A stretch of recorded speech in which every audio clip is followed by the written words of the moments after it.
ഓം ശ്രീ ഗുരുഭ്യോ നമഃ. എല്ലാവർക്കും നമസ്കാരം. ഭാഗവതത്തിൽ ഇനി പറയുന്നത് പുരൂരവസ് മഹാരാജാവിന് ഉർവശി ദേവിയിലുണ്ടായ വംശപരമ്പരയെക്കുറിച്ചാണ്.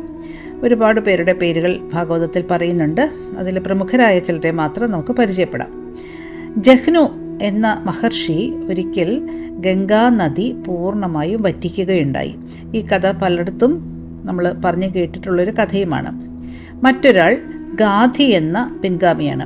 അദ്ദേഹത്തിൻ്റെ മകളായ സത്യവതിയെ ഋചീകൻ, ഭൃഗു മഹർഷിയുടെ മകനായ ഋചീകൻ വിവാഹം കഴിക്കണമെന്ന് ആഗ്രഹിച്ചു സമീപിച്ചു. പക്ഷേ ഗാധിക്ക് തോന്നി ഋചീകൻ മകൾക്ക് അനുരൂപനല്ല എന്ന്.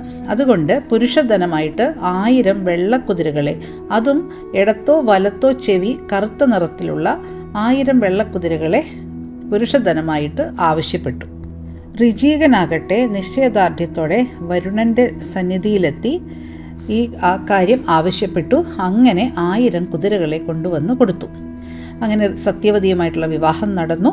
കുറച്ചു കാലം കഴിഞ്ഞപ്പോൾ സത്യവതിക്കും സത്യവതിയുടെ അമ്മയ്ക്കും കുട്ടികൾ വേണമെന്നുള്ള ഒരു ആഗ്രഹത്തോടു കൂടിയിട്ട് ഒരു ഹോമം നടത്താൻ വേണ്ടിയിട്ട് ഋചീകൻ്റെ അടുത്ത് പ്രാർത്ഥിച്ചു. തൻ്റെ ഭാര്യയ്ക്ക് ബ്രാഹ്മണ തേജസ്സോടു കൂടിയും ഭാര്യാമാതാവിന് ക്ഷാത്ര തേജസ്സോടു കൂടിയുമുള്ള സന്താനമുണ്ടാകണമെന്ന സങ്കല്പത്താൽ 2 വിധം മന്ത്രങ്ങൾ കൊണ്ട് ഹോമദ്രവ്യം തയ്യാറാക്കിയ ശേഷം മുനി സ്നാനത്തിനായി കൊണ്ടുപോയി.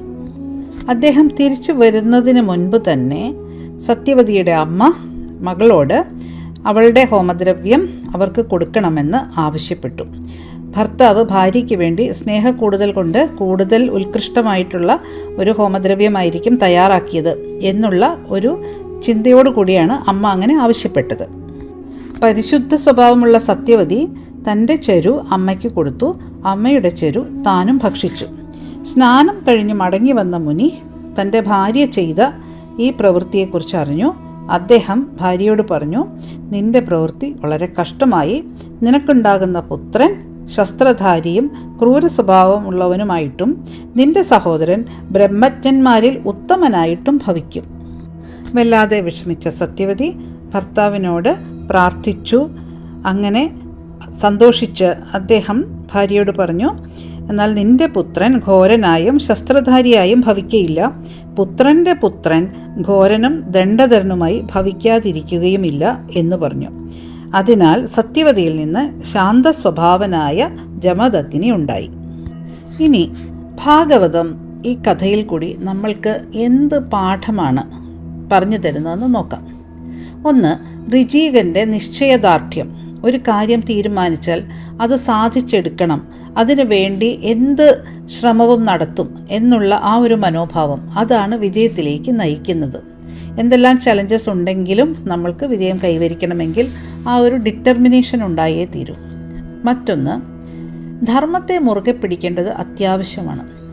സത്യവതിയുടെ കാരുണ്യം സ്വന്തം അമ്മയോടാണെങ്കിൽ പോലും, വളരെ നല്ല ഉദ്ദേശത്തോടു കൂടിയിട്ടാണെങ്കിൽ പോലും, അതാണ് സത്യവതിക്ക് പിന്നീട് ദോഷകരമായിട്ട് ഭവിച്ചത്.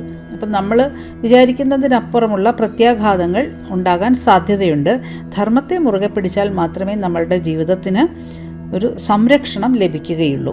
മറ്റൊന്ന്, കൃത്യമായ സമയത്ത് ഒരു നോ സാധ്യമല്ല എന്നുള്ളൊരു മറുപടി കൊടുത്താൽ അത് നമ്മളുടെ ജീവിതത്തിന് ഒരുപാട് സഹായം ചെയ്യും. നമ്മൾ പലപ്പോഴും നോ പറയാൻ ബുദ്ധിമുട്ടുന്നുണ്ട്.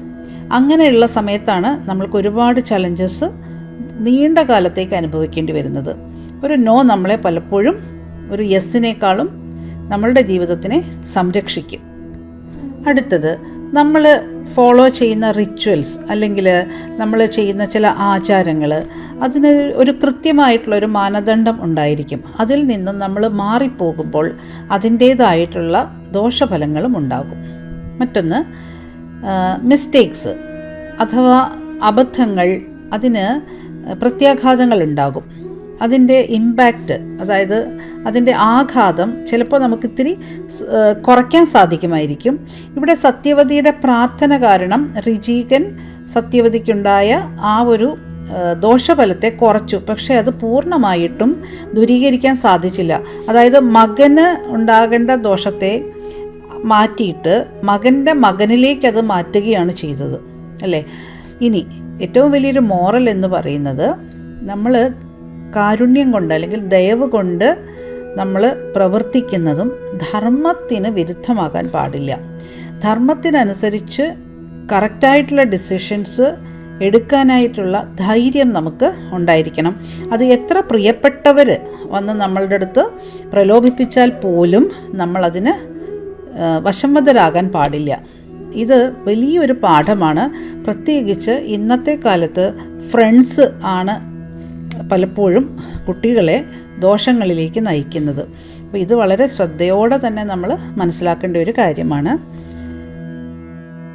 എല്ലാവർക്കും നന്ദി. സർവം ശ്രീകൃഷ്ണാർപ്പണമസ്തു.